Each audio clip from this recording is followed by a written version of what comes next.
between US and South Africa. She was educated in Swaziland, the US, and in England, and serves as a development consultant, an educator, a spiritual leader, a workshop facilitator, and a very powerful speaker for all types of organizations who wish to impact the world in some way. So growing up as the, quote, daughter of, has offered her many challenges as well as opportunities. And out of this, she has chosen to raise her own voice as a champion for the dignity of all. So please welcome Naomi Tutu.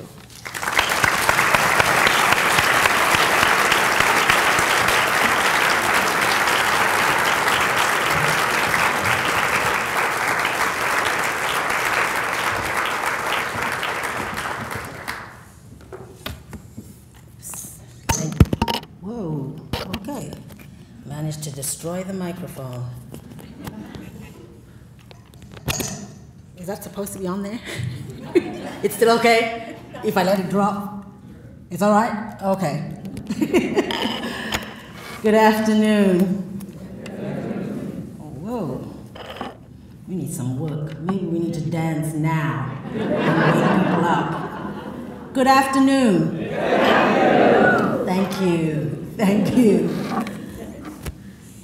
It is a true privilege for me to be, first of all, a part of Soul Source, and then to be the speaker this afternoon to encourage us to look to empowering women on the African continent. And when I say empowering women, I think I probably use that term a little bit differently than most people. Because I think that the picture that most people carry of women of Africa is somebody waiting. Somebody waiting to be helped. Somebody waiting. Somebody waiting to be fed. Somebody waiting. Waiting to be educated. And the pictures we see in the media are basically those pictures. We see African women over and over, basically sitting and waiting on the world. And that is not the picture of African women that I grew up with.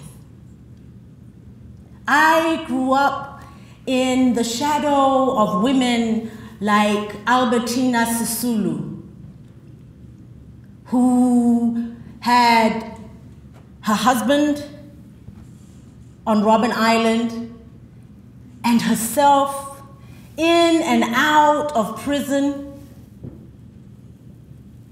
or under banning orders, under apartheid. One of my first memories of Mrs. Sisulu is attending her son's wedding. And we were all celebrating, and I said, why is the wedding here? This isn't the Sisulu house. And one of the adults said, well, you know, Masisulu is under a banning order right now, so she can't be with more than 2 people at any time. So in case you didn't notice, it's not just we're not at the Sisulu house, that she's not here. And in the middle of the ceremony, the wedding party walked over to the Sisulu house and sang in front of the window so that Albertina could see her son and his bride. And yet, she was never one who was discouraged. I grew up in the shadow of the women